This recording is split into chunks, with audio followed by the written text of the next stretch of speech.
No sugar, no shortcuts, just pure fuel. For 7 days, I followed a Tour de France level diet, and the results surprised me. Here's what happened to my weight, energy, and speed. This wasn't just about eating clean. It was about eating for a purpose, and that purpose was to see if I could unlock a new level on the bike. Hey everyone, welcome back to Chavez Cycling. So, the idea for this video came to me on a long, slow ride where I completely ran out of energy. You know the feeling, the dreaded bonk. I started wondering, what am I doing wrong? And more importantly, what are the pros doing right? Their lives revolve around performance, and nutrition is the cornerstone of that performance. It's not about restriction, it's about strategic fueling. So I decided to go all in for 1 week. I did the research, I made a plan, and I committed to eating like a professional cyclist preparing for a major race. Before we dive in, let's set the baseline. My starting weight this morning was 78 kilograms, or about 172 pounds. And to measure performance, I did a benchmark ride on my favorite 25-kilometer loop. My time was 48 minutes and 15 seconds. Not bad, but I felt like I was pushing my limit the whole time. The rules for my pro cyclist diet were simple, but not easy. No processed foods. That means no added sugar, no white flour, no junk food, no alcohol. On hard or long ride days, my calorie intake would be high, focusing on complex carbohydrates. On rest days, I'd dial back the carbs and focus more on protein for recovery. Timing is everything. I had to be strategic about pre-ride meals, on-bike nutrition, and hitting that crucial 30-minute post-ride recovery window. Hydration, hydration, hydration. At least 3 to 4 liters of water a day, plus electrolytes around my rides. So, with the fridge stocked and the junk food hidden, my 7-day experiment began. Day 1, the shock to the system. Day 1 started with a breakfast that felt bigger than most of my dinners. We're talking a huge bowl of oatmeal made with water, not milk. My usual breakfast is a quick coffee and maybe a piece of toast. I'll be honest, the first half of the day was tough. My body, so used to its little hits of sugar throughout the day, was screaming for a shortcut. The craving for a mid-morning pastry was real. Lunch was a large quinoa salad with grilled chicken breast, spinach, bell peppers, and a simple lemon olive oil dressing. My ride for the day was a steady 90-minute Zone 2 effort. The goal wasn't intensity, but just to get the legs moving. I felt okay, but not amazing. I think my body was still processing the massive breakfast. On the bike, I stuck to the plan.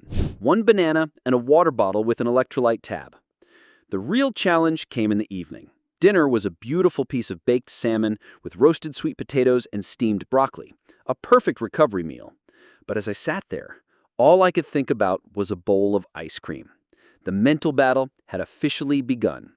I went to bed feeling overly full and slightly grumpy, wondering if I could actually do this for a whole week. Day 2.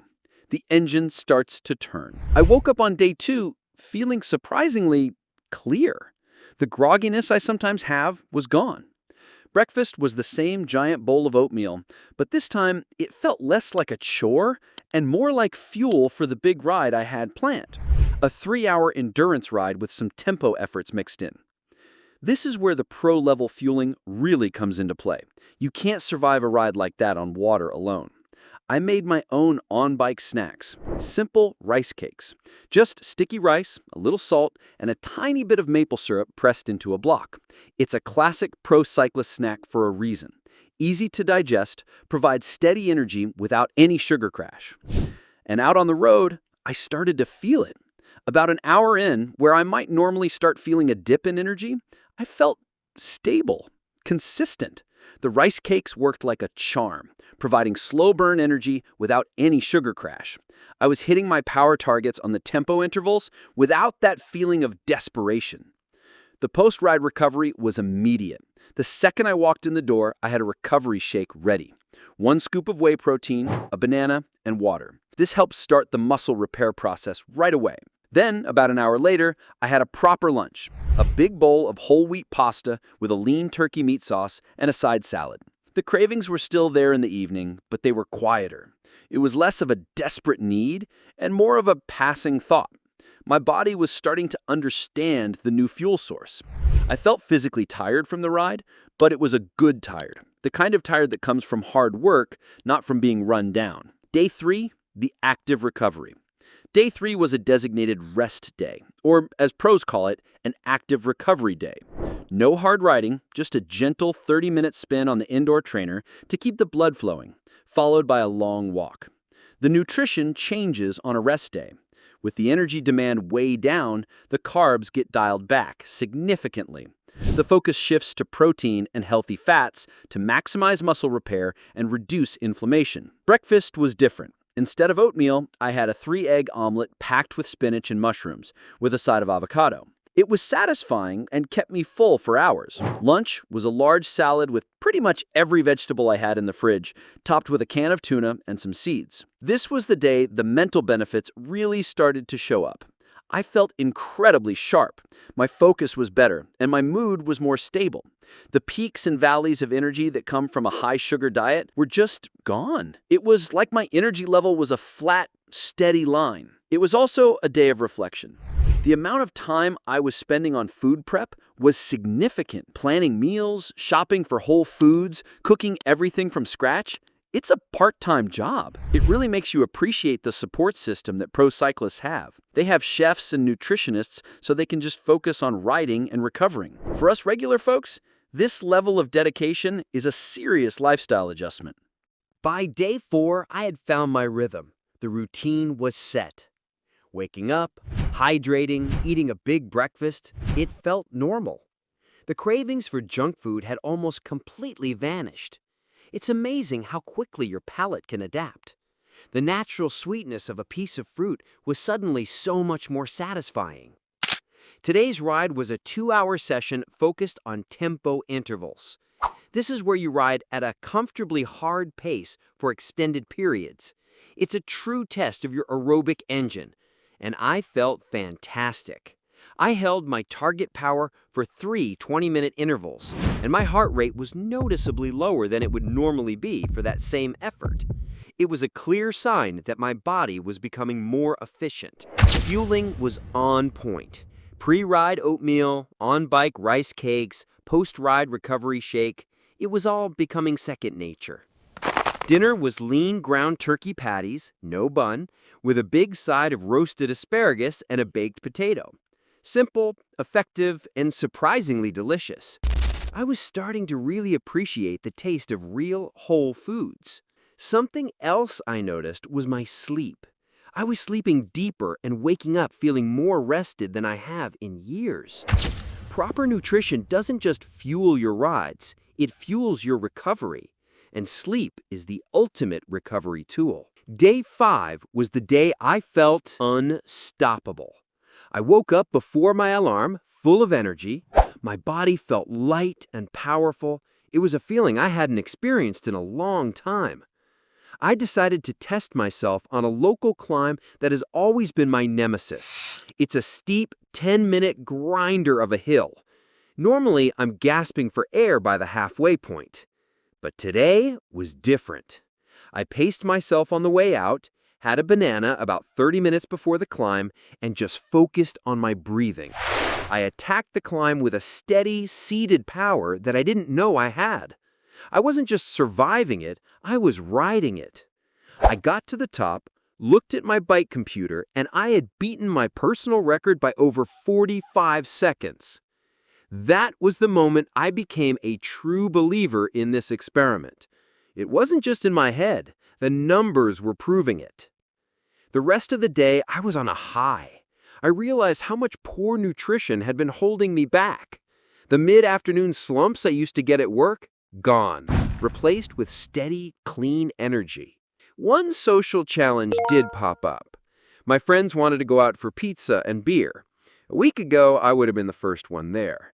I had to politely decline and instead had my pre-planned meal of chicken stir-fry with brown rice and loads of veggies. It takes discipline, and it can feel a little isolating, but for this 1 week, I was committed to the goal. Day 6 was about banking one last long ride before the final test.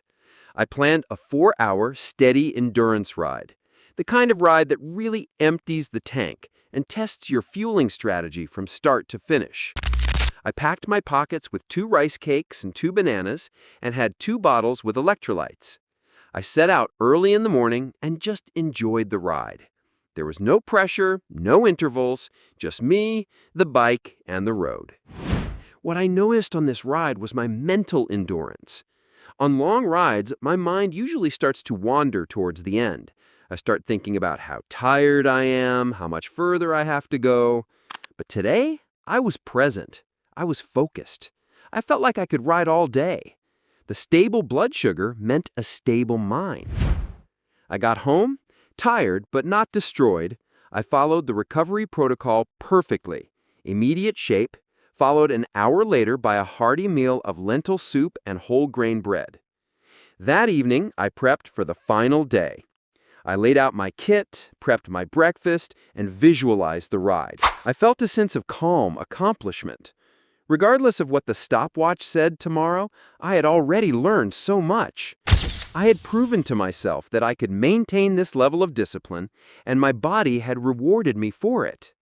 The final day, the moment of truth. The plan was to replicate my benchmark ride from day 1, the same 25-kilometer loop, same time of day, same bike.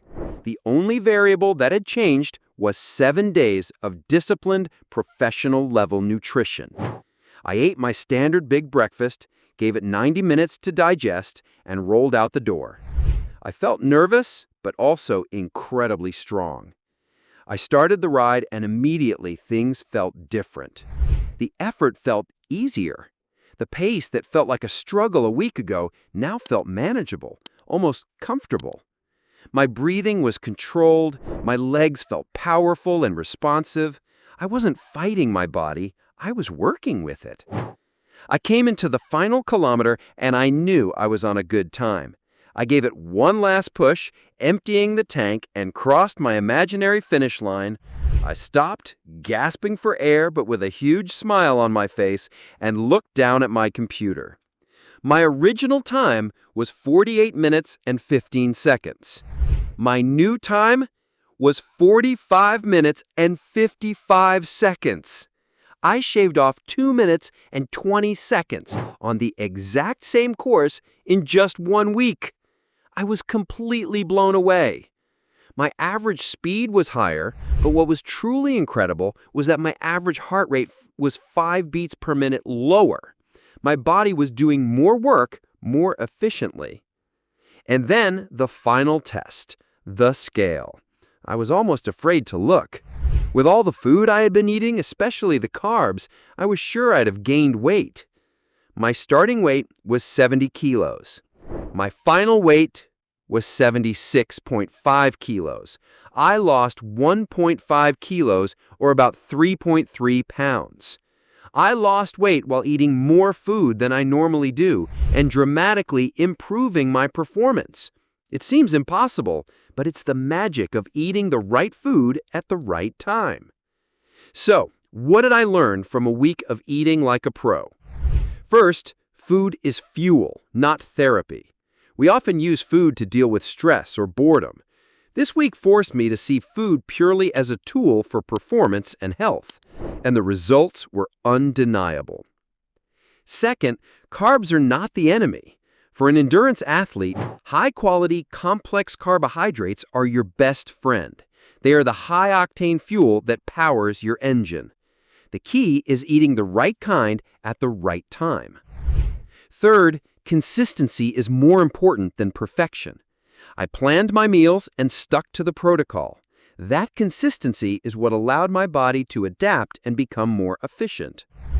And finally, this is not a sustainable lifestyle for most of us, and that's okay. The amount of planning, cooking, and discipline required is immense. But I don't have to follow it 100% to get the benefits. I can take the core principles, eating whole foods, fueling my rides properly, prioritizing protein for recovery, and cutting down on processed sugar, and integrate them into my daily life. I'm definitely going to keep the big pre-ride breakfasts. I'm going to keep making my own on-bike snacks, and I'm going to be much more mindful of that post-ride recovery window. This experiment was a game changer for me. It completely reframed my relationship with food and my understanding of performance. So, I want to hear from you. What are your go-to nutrition tips for cycling? What's the one food that you feel makes the biggest difference for your riding? Let me know in the comments below. If you found this video helpful or interesting, please give it a thumbs up. It really helps the channel. And of course, make sure you're subscribed to Chavez Cycling for more tips to help you become a stronger, healthier cyclist. Thanks for watching, and I'll see you on the next ride.